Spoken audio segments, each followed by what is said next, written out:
Okay, welcome. We're back to Google Tools, and I'm at the Google homepage, and I am signed in. My name is up in the right corner, and right now we're going to look at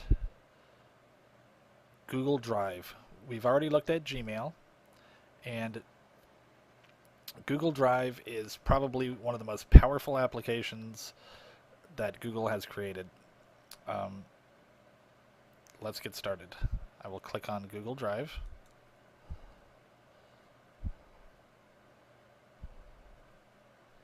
And this is what Google Drive looks like.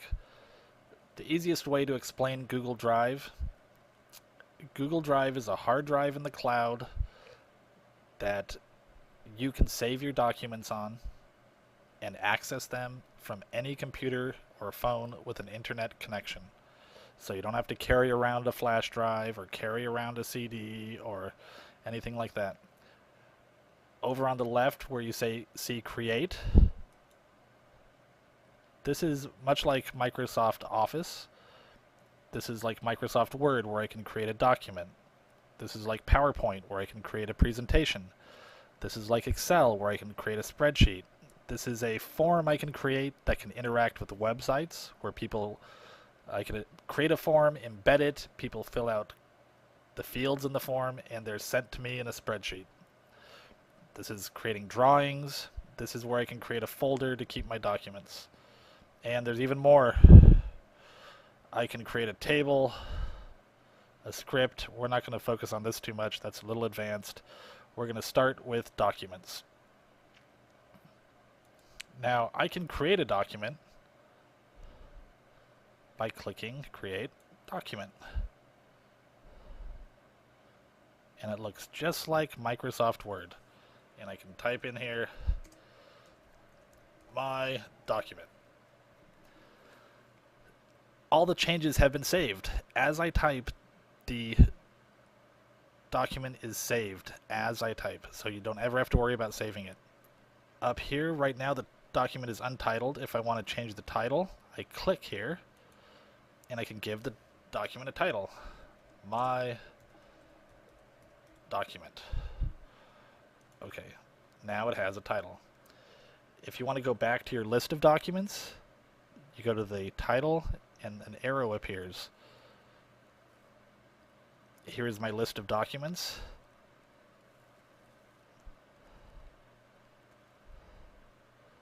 And this is the one that I just typed, my document. If I click on it, I go back to my document I just typed. Now this has, just like Microsoft Word, it has text formatting, insert an image, all this stuff here. But it also has some other cool features. Under File, create a new document or whatever you would like to create. Open a document. I could rename this document. I can make a copy of this document. If I've changed this document over several days or weeks or years, I can see all the past revisions I've made to this document. I could translate the document into different languages. I could download this document in different formats, download it to my computer, because right now it is up on the cloud. I could publish this document as a web page so that people can click a link and go directly to this document. I can email it to other people that I've allowed to edit the document. I can email it as an attachment, page setup, print. We'll get into this stuff in a minute. Editing, if you ever make a mistake, undo, redo, paste. Let's see, view. I could do a document view. I could show the rulers. Here's the rulers. I could show an equation toolbar. I could do equations if you're doing math. I can make the controls smaller or full size. I can make it full screen. If you get stuck in full screen, press escape and you'll go back to regular view. I can insert an image. I can insert a link, an equation, a drawing. I can insert a comment, a footnote, page numbers. I can insert page numbers. Lots of stuff here. You're going to have to play with this to see what you like, what you don't like. format. This is your basic formatting of the text. Tools. Now I'm going to show you a very cool tool, one of many cool tools in Google Documents. Research. If I'm typing a paper and I want to look up information as I'm typing, I click Research, and over here I have a Google search window. So say I'm typing and I go, oh, I have to type about the mayor of Chicago. Who is the mayor of Chicago? Mayor of Chicago. There you go. Mayor of Chicago. I can insert a link to this article. I can cite this article if I need to cite it for a professional paper. If I see an image, I can click on it and drag it right into the document. It makes it very easy to do research. Can you imagine if they had this when you and I were in school? It'd be amazing. Let's show you what it looks like if I cite an article.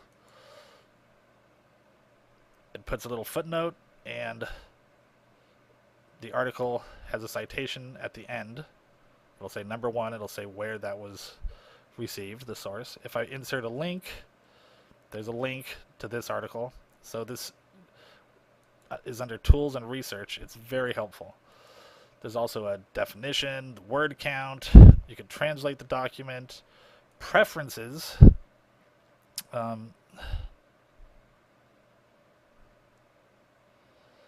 Say you're trying to type fractions and you put 5/6, it'll turn it into a fraction if you would like it to. Those are preferences you have to decide if you want. Table, I can insert a table into the document. It's pretty much just like Microsoft Word, except it is saved on the cloud. Now I'll show you some other features. Now say I have this document and I want to share it with somebody. Over here you'll see share, there's a lock on it, because right now, by default, everything I create is private only to me and no one else can see it. But if I hit share, I have some privacy options. If I want someone to look at this article, I wanted to send it to a professor if I'm a student, or if I want to send it to a colleague at work, I could email them this link. If I want to share it with more than one person, I could hit change next to private, and I could share it with anyone that has the link can look at it, or I could make it public so anyone on the internet can search and find it.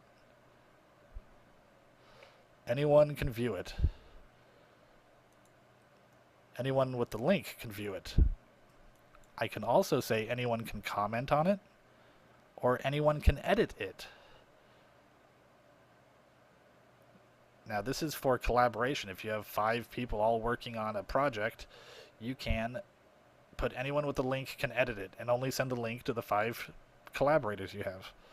I'm going to keep it as anyone with the link can view it. And then you hit save. Okay, anyone who has a link can view it. Here's the link. I can send it via Gmail or Facebook or Google Plus or Twitter. I could also enter the names of people I want to share it with. If I don't know their addresses, I could choose the people from my contacts, my Gmail contacts, who I want to share it with. I could send a copy to myself. I could paste the item right into the email that I send to them instead of a link. It could be an actual copy of the item right in the email. This sharing feature is very helpful. At first, I didn't know if I would ever use it. I use it all the time now. This is how I collect homework in my classes. And in college, it's how a lot of professors collect work. Okay, so I'm going to go back to the list. Just go to the title and go back. Click this arrow. And now in my list, you see I have a lot of documents in here. There are 2 ways to view them. I can view them, these squares that I'm looking at now, or I could view a list of the documents I have. Some of them are spreadsheets, some of them are Microsoft Word, some of them are Google Documents. I also have PDFs, all different types of documents. I can sort them by the title, by the last modified, however I'd like. Okay, now I'm going to go over here, My Drive. I have a lot of folders. And if I click on the folder, these documents are in the 2012 Spring folder. I have 5 documents in this folder. I have all these documents in this folder. So you can create a folder and organize your documents. Okay, let's see. Sometimes if someone shares a document with you, it will open in your Google Drive. And then you'll have a copy of that shared document in your Google Drive, but you won't be able to edit it because it's only shared with you, unless they shared it with you and allowed you to edit it. Now, this button is also very important. It is the upload button. Let's say, for example, I have a document on my desktop that I want to put up into the cloud. I can click upload a file or a whole folder. I'll say a file. And I can choose a file from my computer. Let's see, look in my documents. Try to find a Word file. There's a Word file, and I'll open it.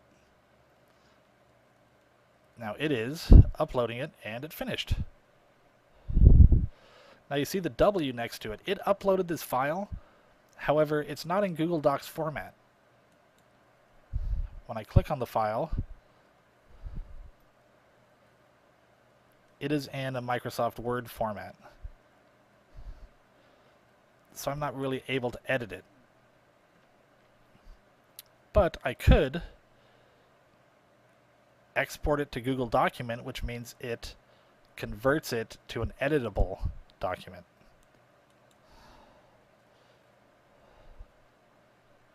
And now I can edit the document. So this is how you get files that you've already created up into Google Documents, so you don't have to carry them around on a flash drive. You can have them up in the cloud, available to you whenever you need it. Okay, I'm going to go back to my list.